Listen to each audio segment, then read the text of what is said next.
हमारे यहाँ इसको शुक्ल एकादशी भी कहते हैं, और कहते हैं ये सती माता ने यही एकादशी के दिन से जो व्रत साधना करना प्रारंभ करी थी वो सुख देने वाली थी। निवेदन है आपसे भी, कोई कार्य अटक रहा है, तकलीफ आ रही है, दुख है, लक्ष्मी नहीं आ रही, परेशान हो, 108 बेलपत्र की, जो बेलपत्र होते हैं उसकी, इसको छेद तो करते नहीं है सुई से, बेलपत्र की डंडी को बांधते जाओ 108 बेलपत्र की माला बना लो, और माला बनाकर भगवान शंकर के गले में, शंकर के शिवलिंग को जो चढ़ा देता है उसकी मनोकामना भगवान शंकर पूरी कर देते हैं। अट्ठा एकादशी 108 बेलपत्र की माला बनाकर शंकर भगवान को समर्पित करी जाती है। माता लक्ष्मी ने भगवान विष्णु को पाने के लिए तुलसी की माला बनाकर समर्पित करी थी, जैसे सती ने शिव को पाने के लिए, कामना को पूर्ण करने के लिए। शास्त्र कहता है घर के बुजुर्गों को, घर के बड़ों को, जेठ जेठानी हो, सास ससुर हो, घर में जो तुम्हारी उम्र से बड़ा हो, उसको आज पीला फूल या पीली चने की दाल या पीला वस्त्र, कुछ भी पीली सामग्री आज घर के बड़ों को देना चाहिए। क्यों देना चाहिए? तो शिव महापुराण की कथा कहती है कि जो शुक्ल पक्षी की एकादशी के दिन पीली वस्तु का दान दे देता है, घर के किसी ब्राह्मण को देने नहीं जाना, किसी मंदिर में देने नहीं जाना, आपके ही घर में, आपके ही घर के बड़ों को कोई भी पीली चीज का दान कर सकते। फूल हो, मिठाई हो, कोई अनाज हो, कोई वस्त्र हो, पीली वस्तु का दान दे दे। क्यों होगा? क्या होगा उससे?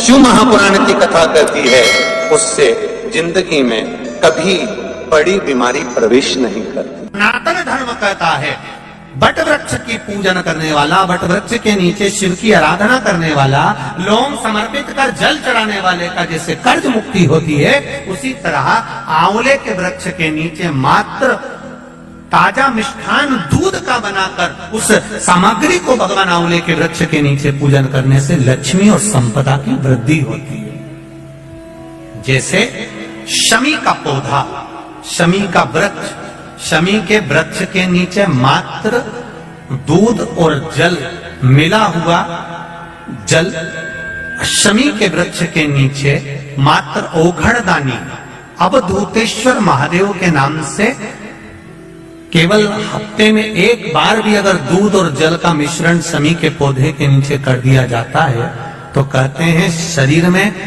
बड़ी से बड़ी अगर बीमारी है, कहीं कैंसर जैसा रोग है या किडनी लीवर जैसा रोग है, कोई भी तकलीफ, कोई गांठ अगर शरीर में हो गई है, तो शमी के वृक्ष के नीचे दूध का जल थोड़ा सा हफ्ते में एक बार अवधूतेश्वर महादेव के नाम से समर्पित कर देने से रोग का निवारण होने लगता है, रोग थम जाता है और आगे नहीं बढ़ पाता और उसका इलाज चालू हो जाता है, सुख का अनुभव।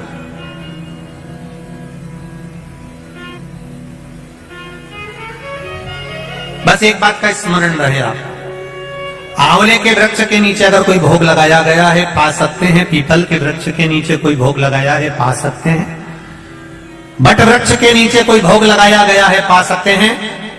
जिस वृक्ष के नीचे भोग लगाओगे पालोगे, पर शमी वृक्ष के नीचे का जो भोग लगाया गया है वो नहीं पाया जाता। शमी वृक्ष का जो प्रसाद है वो आपको वहीं छोड़ना पड़ता है। शमी वृक्ष का प्रसाद वहीं छोड़। साथ की शिवरात्रि आ रही है, छोड़ना मती, बेलपत्री का पत्ता जल में डालकर भले पत्ते को निकाल देना, और वो जल, जो रोग है, जो बीमारी है, संपदा नहीं आ रही हो, दुकान नहीं चल रही हो, व्यापार नहीं चल रहा हो, बच्चे चिड़चिड़े हो गए हो, क्रोध पड़ रहा हो, तो भी बाबा पर घर के प्रत्येक व्यक्ति एक लोटा जल जरूर चढ़ा के आना, शिव को नमन कर कर आना। ये मौका नहीं मिलता, चढ़ाओ।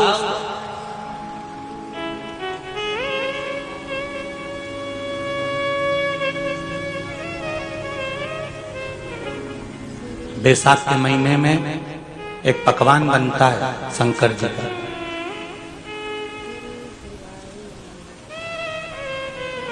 शिव जी के हाथ में त्रिशूल है, शिव जी के 3 नेत्र हैं। बेलपत्री में भी 3, बोलते जाओ, पत्ती है। बैसाख के महीने में जो शंकर भगवान को प्रसाद का भोग लगता है उसमें भी 3 ही चीज मिलती है। सत्तू,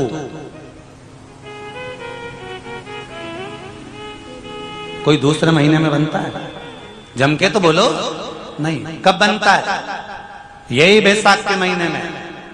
चने की दाल, गेहूं और जौ, इन तीनों को गलाकर सेक कर जो सत्तू तैयार होता है, इसी बैसाख के महीने में परशुराम जयंती के दिन या अमावस्या के दिन या पूर्णिमा के दिन शंकर भगवान को समर्पित होता है और भगवान विष्णु को समर्पित होता है।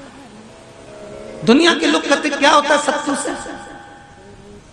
सास अपनी बहू से कहती है बेटा सत्तू बना ले, थोड़ा सा सत्तू बाजार से ले आना, 10 रुपए का खरीद कर ले आना। आज सत्तू, आज अपन पूजन करेंगे सत्तू की, अक्षय तृतीया है, थोड़ा सा पूज देंगे, थोड़ा सा भगवान को भोग लगा देंगे, सत्तू का लड्डू बना लेंगे। बोलो री जी, सही है कि गलत है? बाजार में भी सत्तू मिलता है तो बच्चे कहते हैं, बहुएं कहती हैं कौन खाएगा, काय को ला रहे हो, सत्तू का क्या काम है? पर शिव महापुराण की कथा कहती है, स्कंद पुराण की कथा कहती है, जिस समय पर बैसाख के महीने की सुंदर अमावस्या का दिन था, उस दिन माता पार्वती शंकर भगवान के लिए जब पकवान बनाने के लिए बैठी, कुछ नहीं मिला, तब माता पार्वती ने 3 अनाज को लिया, एक चना, दूसरा गेहूं और तीसरा जो।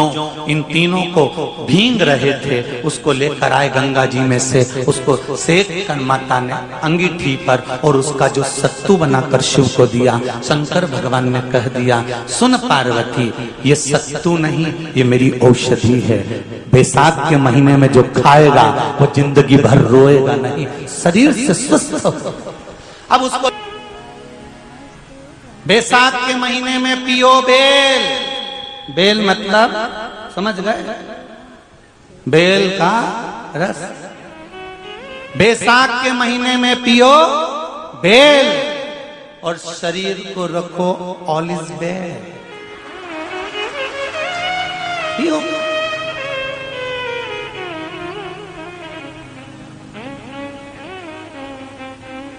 शरीर बेकार नहीं होगा,